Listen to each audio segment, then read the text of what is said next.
क्या हुआ जब अमरनाथ यात्रा के दौरान एक साधु को जबरन बस से उतार दिया गया, और फिर वहां जो चमत्कार हुआ उसे देखकर आपके भी रोंगटे खड़े हो जाएंगे।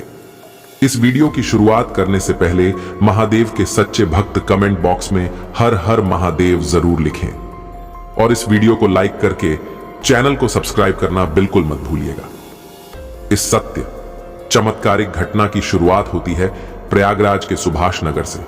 इस नगर के सभी रहवासी बड़े ही प्रेम और एकता के साथ रहा करते थे। वही एक महेश नाम का व्यक्ति रहता था। वो महादेव का बहुत बड़ा भक्त था।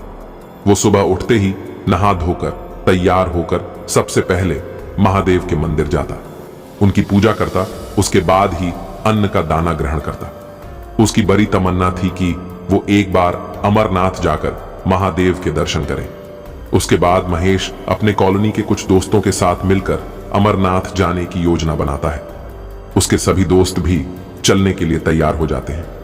फिर क्या था, वे सभी बस के माध्यम से अमरनाथ जाने के लिए रवाना हो गए। लेकिन उन्हें इस बात का अंदाजा नहीं था कि इस यात्रा में उनकी बहुत बड़ी परीक्षा होने वाली है। वे लोग प्रयागराज से बस करके श्रीनगर के रास्ते पहलगाम जा रहे थे।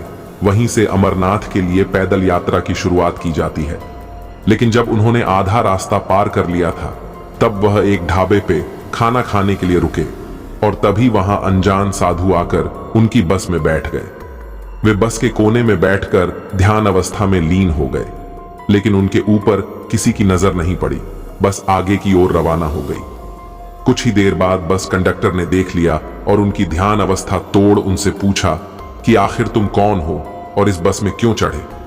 उन साधु महाराज का कहना था कि मैं भी बाबा अमरनाथ के दर्शन करना चाहता हूं। क्योंकि उन साधु महाराज के पास पैसे नहीं थे, तो उस बस कंडक्टर ने उसी समय उन्हें जलील करके बस से बाहर निकाल दिया। साधु महाराज बाहर जाकर पुनः ध्यान अवस्था में बैठ गए और बस फिर आगे बढ़ गई।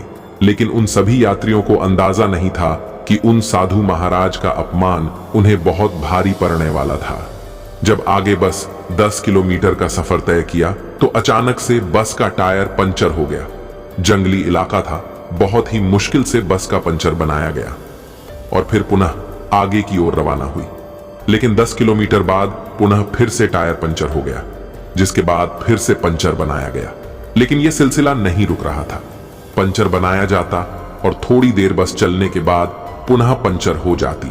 देखते ही देखते पूरी रात निकल गई, लेकिन अभी तक श्रीनगर का आधा रास्ता भी पार नहीं हुआ था। अब महेश के मन में चिंता सताने लगी थी। अगर ऐसा ही चलता रहा तो हम श्रीनगर कब पहुंचेंगे। तभी उस बस कंडक्टर को अपनी गलती का एहसास हुआ।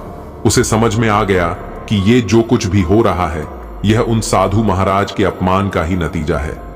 जिसके बाद उस बस को वहीं छोड़कर बस कंडक्टर अपने एक साथी के साथ टैक्सी करके उस स्थान पर पहुंचा जहां पर उसने उन साधु महाराज का अपमान करके उतारा था।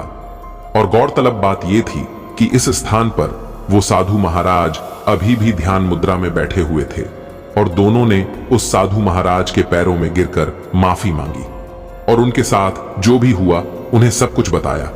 और उसने विनती करी कि आप कृपा करके हमारे साथ अमरनाथ यात्रा पर चलिए।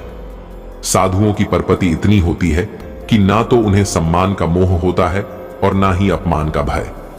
उन्होंने कुछ ही पलों में उन्हें माफ कर दिया और उनके साथ चलने के लिए तैयार हो गए। जहां बस खड़ी थी उसी स्थान पर पहुंचे और पंचर बनाया गया और साधु महाराज को सम्मान के साथ बस के अंदर बैठाया गया। और चमत्कार कुछ ऐसा हुआ कि उसके बाद जब बस रवाना हुई तो सीधा श्रीनगर जाके ही रुकी।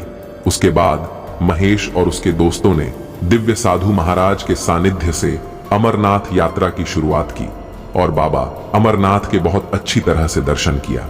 तो दोस्तों, आप लोगों का इस घटना के बारे में क्या कहना है, हमें कमेंट बॉक्स के मध्य से जरूर बताइएगा। तब तक के लिए हर हर महादेव।